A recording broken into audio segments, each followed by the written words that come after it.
नमस्कार साथियों, current affairs की क्लास में आप सभी का स्वागत है। आज के एपिसोड नंबर 3 में हम आपसे बात करेंगे राष्ट्रीय स्तर पर प्रमुख त्यौहार के बारे में। इसके अलावा बिहार स्पेशल में हम बिहार के स्तर पर, राज्य स्तर पर जो त्यौहार और मेले हैं उनके बारे में देखेंगे, और उसके साथ में ही बिहार राज्य सरकार द्वारा जो नए दिवस प्रारंभ किए गए उनके बारे में, और साथ में जो है केंद्र सरकार के द्वारा जो नए दिवस प्रारंभ किए गए हैं हाल फिलहाल में, उनके बारे में बात करेंगे। परीक्षा में यहाँ से आपके जो है हर बार कुछ ना कुछ प्रश्न आपको देखने को मिल जाता है। तो आज का एपिसोड नंबर 3 में हम कुल मिलाकर राष्ट्रीय और बिहार स्तर पर प्रमुख त्यौहार, मेले और नए दिवस कवर करने वाले हैं। आगे बढ़ने से पहले आप सभी अभ्यर्थियों को हम थोड़ा बात कर लेते हैं। बहुत सारे अभ्यर्थियों का जो है एक मैसेज रहता है कि जो है सर, अगर दिसंबर 2025 या फिर जनवरी 2026 अगर कुछ ऐसा केस बनता है कि एग्ज़ाम जो है दिसंबर में या जनवरी में होता है, और इस संदर्भ में जो अभ्यर्थियों का एक सवाल ये है कि करंट अफेयर्स हमें कहाँ तक कवर करके जाना चाहिए। तो हम पीआरटी के लिए अभी बात कर रहे हैं। करंट अफेयर्स की अगर हम बात करें तो जो 6 से 8, 9 से 10 और 11-12 के जो अभ्यर्थी हैं, आपको पिछले एक साल का देख के जाना पड़ेगा, यानी जनवरी 2025 ऑनवर्ड। क्लियर है, इसमें कोई डाउट नहीं है। और मान लीजिए दिसंबर में एग्जाम होता है तो नवंबर तक का, जनवरी में होता है तो दिसंबर तक का, इस तरीके से एक महीना पहले तक का आपको तैयार करके जाना रहता है। अब करंट अफेयर्स में हम बात कर लेते हैं पीआरटी के लिए। पीआरटी के लिए अभी तक का जो पैटर्न रहा है, टीआरई 1, टीआरई 2, टीआरई 3 और री एग्ज़ाम के साथ में अगर हम बात करें तो जो पीआरटी में पैटर्न रहा है वो साफ साफ ये दर्शाता है कि एक साल से अधिक समय का करंट अफेयर्स पूछा गया है। अब ऐसा होता क्यों है तो उसके बारे में हम आपको बता दे रहे हैं।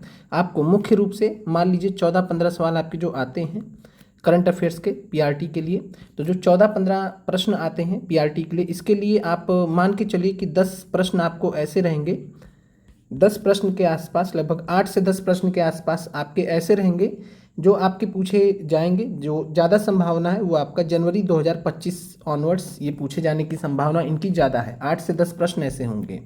अब इसके अलावा बात करें तो 5 से 7 प्रश्न ऐसे हो सकते हैं आपके, 5 से 7 प्रश्न ऐसे हो सकते हैं जो थोड़ा पहले के हो। जैसे कि हम एक एग्जाम्पल देते हैं, नागी और नकटी पक्षी अभयारण्य हैं जिन्हें बिहार में रामसर साइट के रूप में जोड़ा गया है। 81 और 82 नंबर का जब जोड़ा गया था, ये जून 2024 की घटना है, लेकिन ये महत्वपूर्ण घटना है तो ये आपका कभी भी पूछ सकता है। टीआरई 4 में भी पूछ सकता है, इसके आगे भी पूछ सकता है। तो कहने का मतलब है कि जो ज़्यादा महत्वपूर्ण घटनाएं होती हैं वो आपको ध्यान रखना पड़ता है। ये बिहार स्तर पर हम बात कर रहे हैं। इसके अलावा जो राजगीर का जो खेल अकादमी और विश्वविद्यालय है, जिसके बारे में हमने पिछले क्लास में चर्चा किया था, उसका जो है 29 अगस्त को खेल दिवस के अवसर पर हमने बात किया था कि मुख्यमंत्री नीतीश कुमार जी ने बिहार राज्य को समर्पित किया था। उस दिन इनाग्रेशन किया था राजगीर खेल विश्वविद्यालय का।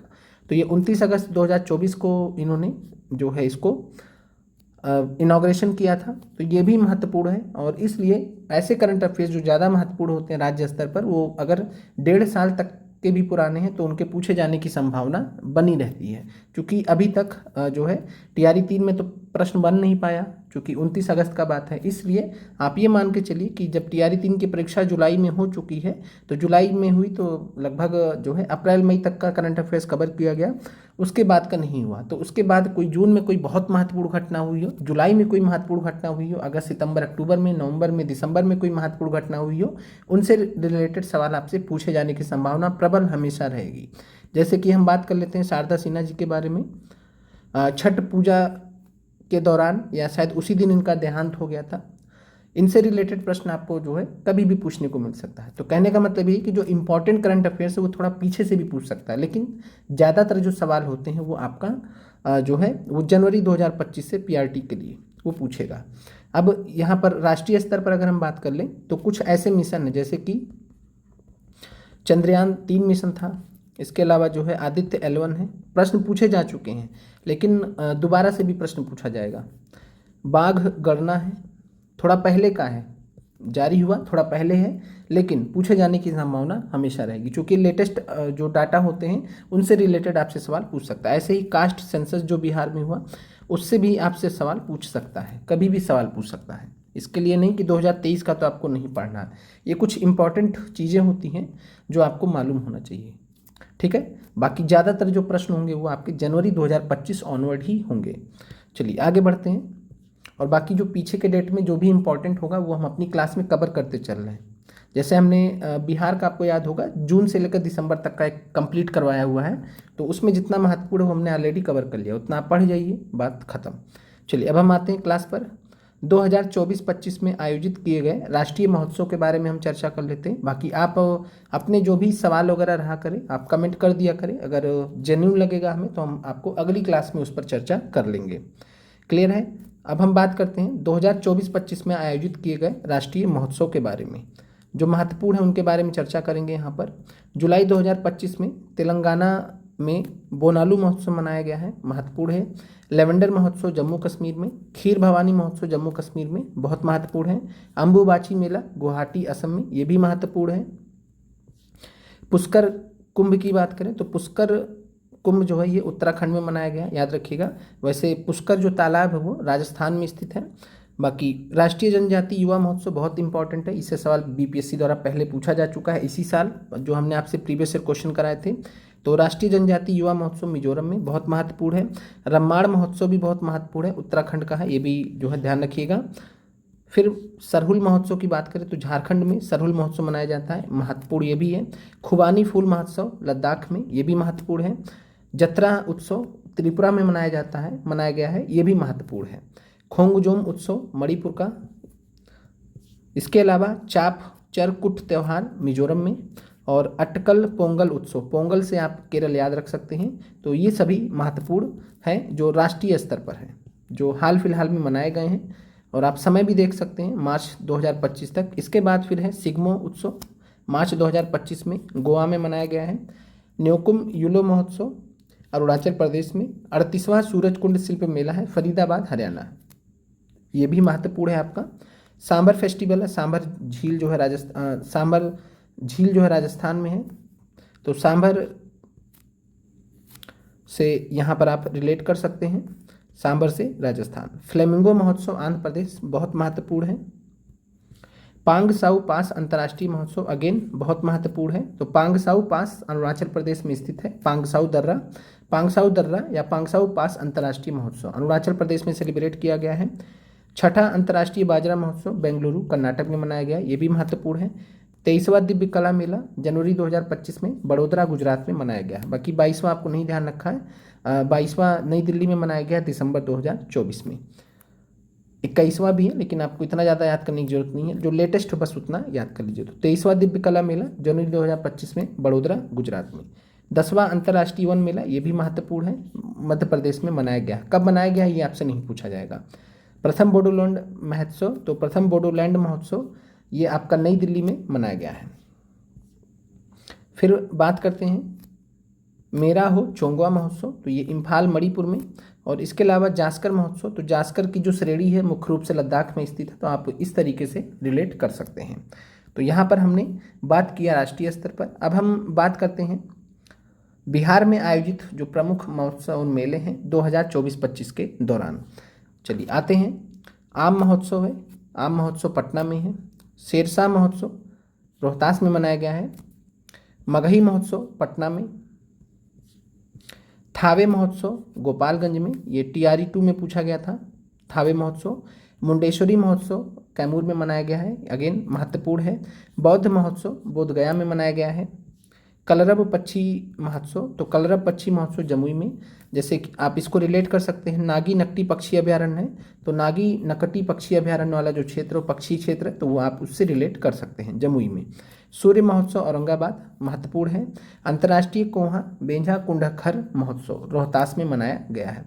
इसके अलावा हमने एक शॉर्ट्स वीडियो भी यूट्यूब पर बनाया था TRE 3 के लिए, उसको हम आपको लिंक शेयर कर देंगे, तो वहाँ से आप बिहार के जो प्रमुख महोत्सव है जो हमने वहाँ पर शेयर किया आपसे, उनको एक बार आप देख लीजिएगा, क्योंकि अगर स्टैटिक जीके में पूछेगा तो वहाँ से पूछ सकता है। और ये करंट अफेयर्स में रहे हैं, ये जो हम आपको यहाँ पर करा रहे हैं। तपोवन महोत्सव गया जी में मनाया गया है। मकर मेला की बात करें तो ये राजगीर में मनाया गया है। मंदार महोत्सव बांका में, मखाना महोत्सव बेंगलुरु में, ये बहुत महत्वपूर्ण है। मखाना महोत्सव, अब आप कहेंगे मखाना महोत्सव बिहार में क्यों नहीं मनाया गया, तो बिहार सरकार ने ही जो है मखाना महोत्सव को कर्नाटक की सरकार के साथ में बेंगलुरु में आयोजित कराया था। तो मखाना महोत्सव बेंगलुरु में आयोजित हुआ नवंबर 2024 में, बहुत महत्वपूर्ण घटना रही है, इससे सवाल पूछा जा सकता है। अगला है चंद्रगुप्त साहित्य महोत्सव, तो ये दरभंगा में।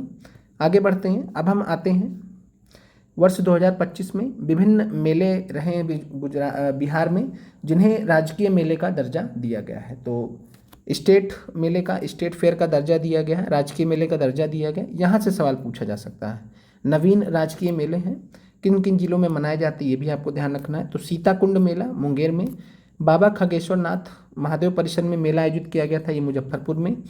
चैती दुर्गा पूजा मेला खगड़िया में।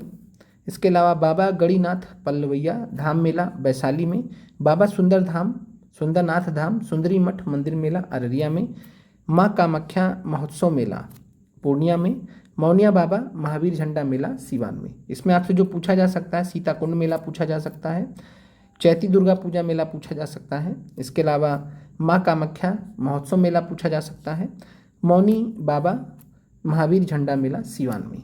आगे बढ़ते हैं, अब हम आते हैं जो नए दिवस हैं, पहले बिहार का कवर कर लेते हैं, छोटा सा है, देन राष्ट्रीय स्तर पर आएंगे। अब हम यहाँ पर बात कर लेते हैं बिहार सरकार द्वारा घोषित नए दिवस। बिहार सरकार द्वारा जो नए दिवस घोषित किए गए हैं, बिहार संग्रहालय दिवस 7 अगस्त को, महाराणा प्रताप की जयंती 9 मई को, विजय उत्सव दिवस, ये कुंवर सिंह का विजय उत्सव से रिलेटेड है। हमने आपसे 23 अप्रैल 1858 की कहानी आपको बहुत बार बताई है। 23 अप्रैल 1858 को क्या हुआ था, तो जो है कुंवर सिंह ने अपने आखिरी युद्ध में कैप्टन ली ग्रांड को पराजित किया था। आपको याद होगा, कैप्टन ली ग्रांड को जो है जगदीशपुर के पास में पराजित किया था। तो 23 अप्रैल इसीलिए विजय उत्सव दिवस के रूप में, कुंवर सिंह का विजय उत्सव दिवस के रूप में मनाया जाता है। इस बार बाकायदा पूरा भव्य कार्यक्रम भी हुआ है, ये आपको ध्यान रखना। 23 अप्रैल विजय उत्सव दिवस। शहीद दिवस 15 फरवरी को, प्रतिबंध दिवस शराब नहीं सेवन करने के लिए 26 नवंबर।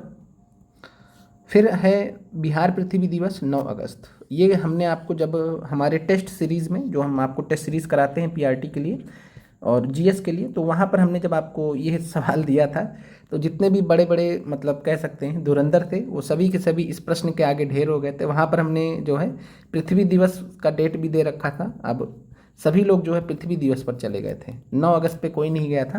तो ये एक सवाल था। बाकी बिहार सरकार ने 9 अगस्त को बिहार पृथ्वी दिवस के रूप में घोषित कर रखा है, ये आपको मालूम होना चाहिए। बाकी पृथ्वी दिवस तो आपको मालूम ही है कब मनाया जाता है। पृथ्वी दिवस अलग है, बिहार पृथ्वी दिवस अलग है, इसीलिए बिहार शब्द यहाँ लगा दिया गया। अगर सेम ही होता तो पृथ्वी दिवस ही लिखा जाता, ये कहने का मतलब है। जैसे कि डॉल्फिन दिवस है, राष्ट्रीय स्तर पर भी 5 अक्टूबर है, बिहार के स्तर पर भी 5 अक्टूबर ही है, तो अलग अलग नहीं है। बाकी यहाँ बिहार शब्द जब लिख दिया गया तब ये अलग हो जाएगा। तो ये आपको ध्यान रखना है, बहुत महत्वपूर्ण है। डॉल्फिन दिवस 5 अक्टूबर, ये आपका बिहार से रिलेटेड हो गए। अब हम आगे बढ़ते हैं। आगे बढ़ने से पहले एक जो है और डाउट, यहाँ पर कुछ अभ्यर्थी हैं जिनका कमेंट्स था कि एमसीक्यूज़ के फॉर्म में जो है क्लासेस को लीजिए। तो देखिए, पहला चीज़ तो ये है कि जिस तरीके से हम आपको करंट अफेयर्स करा रहे हैं, इसको कर लीजिए एक बार। इससे क्या होगा कि आपका एक जो है बैकग्राउंड बन जाएगा करंट अफेयर्स को लेकर, कि आपने एक बार इसको रीड किया, पढ़ा है। क्योंकि अगर हम आपको दे देंगे जाइए पढ़ लीजिए, पीडीएफ तो हमने ऑलरेडी आपको दे दिया, क्या आपने पढ़ा, कितने लोगों ने पढ़ा? जाहिर सी बात है गिने चुने लोगों ने भी नहीं पढ़ा होगा। तो कहने का मतलब ये कि हमारे साथ साथ आप पढ़े भी जा रहे हैं, एक बार कम से कम एटलीस्ट 1 बार आप पढ़ ले रहे हैं, ये आप कर लीजिए। इसके बाद जब आप एमसीक्यूज़ में जाएंगे तब आपको एमसीक्यूज़ ज़्यादा आसान लगेंगे। अगर हम डायरेक्टली आपको एमसीक्यूज़ कराएंगे तब जो है आपके लिए नया नया रहेगा, वो आपके साथ नहीं होना चाहिए। जब आप एमसीक्यू पर जाएं, 4 ऑप्शन आपको दिखे, तो वहाँ आपका दिमाग काम करना चाहिए कि हाँ, ये 2 दिन 4 दिन पहले 10 दिन पहले हमने पढ़ा है, इन 4 ऑप्शन में से क्या होगा। ठीक है, तो इस चीज़ का आप लोग ध्यान रखिए। एमसीक्यू भी कराएंगे, लेकिन पहले थोड़ा थ्योरी पोर्शन जो भी 4 5 7 क्लास में होना है वो हो जाने दीजिए। चलिए, अब हम भारत सरकार द्वारा जो नए दिवस प्रारंभ किए गए उनके बारे में बात कर लेते हैं। चलिए, पहला है आयुर्वेद दिवस। तो 23 सितंबर को भारत सरकार ने आयुर्वेद दिवस मनाने की घोषणा की है, बहुत इंपॉर्टेंट है। तो 23 सितंबर याद रखिएगा आयुर्वेद दिवस के लिए। इसके अलावा जो है तेलंगाना सरकार ने सावित्रीबाई फुले की जो जयंती है उसको प्रत्येक वर्ष महिला शिक्षक दिवस के रूप में मनाने की घोषणा की है 3 जनवरी को। तो ये आपसे पूछ सकता है कि किस राज्य सरकार ने, इस तरीके से करंट अफेयर्स में पूछ सकता है।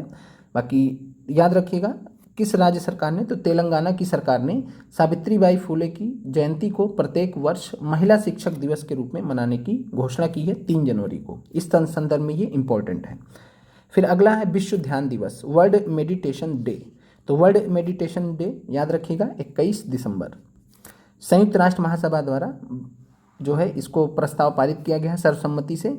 भारत द्वारा यह प्रायोजित एक प्रस्ताव था, यानी भारत ने ये प्रस्ताव प्रपोजल लाया कि वर्ल्ड मेडिटेशन डे 21 दिसंबर को मनाया जाए। तो 21 दिसंबर का जो विश्व ध्यान दिवस है भारत द्वारा ये प्रपोज किया गया, इसलिए ये आपसे पूछा जा सकता है। चलिए अगला है हैदराबाद मुक्ति दिवस। तो ये 17 सितंबर को हैदराबाद मुक्ति दिवस मनाने की घोषणा की गई है गृह मंत्रालय के द्वारा। और हैदराबाद मुक्ति दिवस 17 सितंबर 1948 को उस दिन की स्मृति में जो है मनाया जाएगा जब ऑपरेशन पोलो के तहत हैदराबाद को निज़ाम के शासन से मुक्त कराया गया था। तो आपको यहाँ पर एक फैक्ट और भी ध्यान रखना है कि हैदराबाद को निज़ाम के शासन से किस ऑपरेशन के तहत जो है भारत सरकार ने 1948 में मुक्त कराया था। तो 17 सितंबर 1948 को ऑपरेशन पोलो याद रखिएगा। ऑपरेशन पोलो किससे रिलेटेड है? तो ऑपरेशन पोलो हैदराबाद के निज़ाम के शासन से मुक्त कराने से संबंधित है हैदराबाद को। 17 सितंबर को ये हुआ था, इसलिए हैदराबाद मुक्ति दिवस 17 सितंबर। अगला है हाई फाई, भारत सरकार का जो है मोदी सरकार का एक बहुत बड़ा अचीवमेंट, संविधान हत्या दिवस। आप चाहे इसको व्यंग्य के रूप में लीजिए, चाहे आप जैसे भी लीजिए। तो संविधान हत्या दिवस, अभी आपने देखा होगा कि जो है दिल्ली हाई कोर्ट ने एक फैसला दिया है कि मोदी जी की जो डिग्री है, प्रधानमंत्री मोदी जी की जो डिग्री है वो कोई नहीं देख सकता है।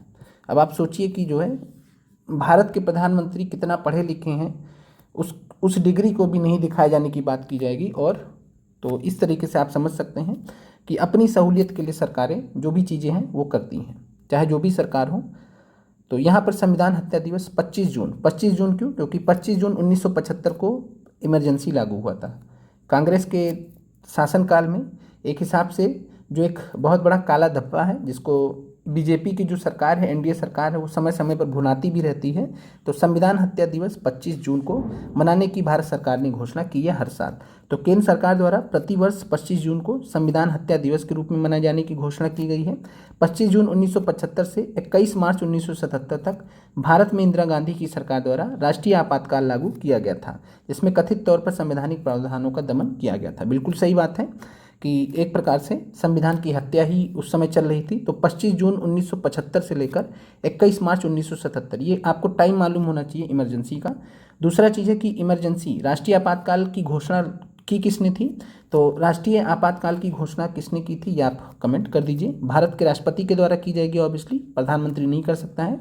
तो भारत के राष्ट्रपति जो है उस समय कौन थे जिन्होंने इमरजेंसी 1975 की घोषणा की थी? अब हम आगे बढ़ते हैं। अंतर्राष्ट्रीय आलू दिवस 30 मई को हर साल संयुक्त राष्ट्र महासभा ने अंतर्राष्ट्रीय आलू दिवस के रूप में घोषित कर दिया। तो 30 मई अंतर्राष्ट्रीय आलू दिवस। चलिए अगला है अंतर्राष्ट्रीय मारखोर दिवस, ये भी महत्वपूर्ण है। 24 मई को संयुक्त राष्ट्र महासभा ने 24 मई को अंतर्राष्ट्रीय मारखोर दिवस के रूप में मनाने की घोषणा की है। मारखोर को जो है पेंच सींग वाली बकरी, जंगली बकरी के रूप में भी जाना जाता है। यह पाकिस्तान का राष्ट्रीय पशु है। अजीब बात है, चलिए ठीक है, इससे आपको याद भी रहेगा। पाकिस्तान का राष्ट्रीय पशु है मारखोर, जिसको अंतर्राष्ट्रीय मारखोर दिवस 24 मई घोषित किया गया है। चलिए आगे बढ़ते हैं। राष्ट्रीय अंतरिक्ष दिवस बहुत महत्वपूर्ण है। राष्ट्रीय अंतरिक्ष दिवस 23 अगस्त 2023 का दिन था। 23 अगस्त 2023 का दिन था जब चंद्रयान 3 का जो यान था, चंद्रयान 3, चंद्रमा के दक्षिणी ध्रुव पर सफल लैंडिंग हुआ था। कब हुआ था? 23 अगस्त 2023 को। इसीलिए हम कहते हैं 23 अगस्त 2023 से भी सवाल आपसे पूछा जा सकता है। आपसे एक सिंपल सवाल दे दिया जाएगा कि चंद्रयान 3 कब पहुंचा था चंद्रमा के दक्षिणी ध्रुव पर? तो 23 अगस्त 2023, 2 साल पुराना है लेकिन महत्वपूर्ण है, इसलिए आपसे पूछा जा सकता है। तो चंद्रयान 3 के चंद्रमा के दक्षिणी ध्रुव पर सफल लैंडिंग के उपलक्ष्य में प्रतिवर्ष 23 अगस्त को भारत सरकार ने जो है राष्ट्रीय अंतरिक्ष दिवस के रूप में मनाने की घोषणा की है। तो राष्ट्रीय अंतरिक्ष दिवस, नेशनल स्पेस डे 23 अगस्त को मनाया जाएगा। चलिए अगला है स्वतंत्र वीर गौरव दिवस। और आज की जो एनडीए सरकार है प्रधानमंत्री मोदी के नेतृत्व में, अगर किसी व्यक्ति को सबसे ज़्यादा महत्व देती है जो भी भारत का स्वतंत्रता संग्राम का जो समय रहा है, मान के चलिए 1885 में कांग्रेस की स्थापना के बाद से लेकर 1947 तक, तो वो एक ही व्यक्ति हैं, बीडी सावरकर।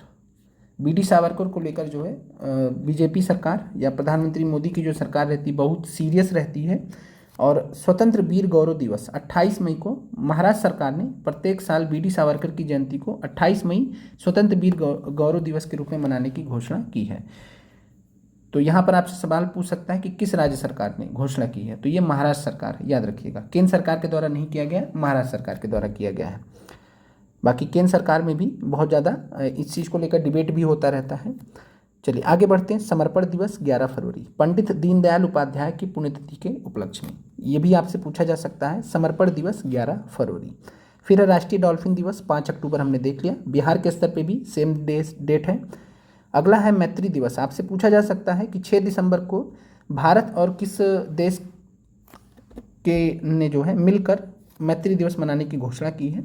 तो 1971, 6 दिसंबर 1971 को भारत ने बांग्लादेश को मान्यता दी थी। तो बांग्लादेश को जब एग्जिस्ट में आया था, कब अस्तित्व में आया था, 1971, 6 दिसंबर 1971 जब भारत ने इसको मान्यता दी थी। मान्यता देने से एक बहुत बड़ा प्रभाव बना, तो यहाँ से आप ध्यान रखिएगा मैत्री दिवस। फिर है राष्ट्रीय स्टार्टअप दिवस 16 जनवरी। पराक्रम दिवस बहुत महत्वपूर्ण है 23 जनवरी। 23 जनवरी को पराक्रम दिवस, सुभाष चंद्र बोस के 125वें जन्म दिवस को केंद्र सरकार ने पराक्रम दिवस के रूप में मनाने का फैसला किया है। तो याद रखिएगा, सुभाष चंद्र बोस, नेताजी सुभाष चंद्र बोस का जो 125वां जन्म दिवस है उसको केंद्र सरकार ने पराक्रम दिवस के रूप में मनाने का फैसला किया। प्रत्येक साल 23 जनवरी को पराक्रम दिवस के रूप में मनाया जाएगा। वीर बाल दिवस, तो ये 26 दिसंबर को प्रधानमंत्री नरेंद्र मोदी ने गुरु गोविंद सिंह के 4 पुत्रों को श्रद्धांजलि देते हुए 26 दिसंबर को वीर बाल दिवस मनाने की घोषणा की है। जनजातीय गौरव दिवस, ये TRE 2 में पूछा गया था, 15 नवंबर 2021 से ये मनाया जा रहा है। वो पूछा गया था कि कब से मनाया जा रहा है, और हमने इस प्रश्न को उस समय ध्यान नहीं दिया था और 1-2 नंबर से बाहर हुए थे, इसमें ये प्रश्न हमने गलत कर दिया था। आप सोचिए, एलिमिनेशन का गेम था उस प्रश्न में, मतलब एक डेट शायद 15 अगस्त दिया था, एक डेट 26 जनवरी दिया था, वो हो भी नहीं सकता था, लेकिन दिमाग नहीं लगाया हमने और बाहर हो गए एग्ज़ाम से भी, नौकरी से भी। तो जनजातीय गौरव दिवस 15 नवंबर 2021 से मनाया जा रहा है। भगवान बिरसा मुंडा के जन्म दिवस को अब प्रत्येक वर्ष जनजातीय गौरव दिवस के रूप में मनाने का फैसला सरकार ने किया है, ये 2021 से ही किया है।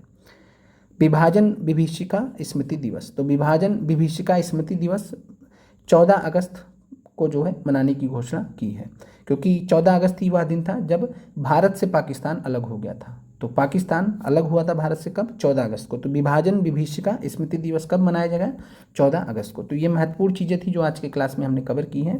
कमेंट कीजिएगा क्लास आपको कैसी रही। ऐसे ही छोटी छोटी क्लासेस के माध्यम से हम आपका कवर करा देंगे।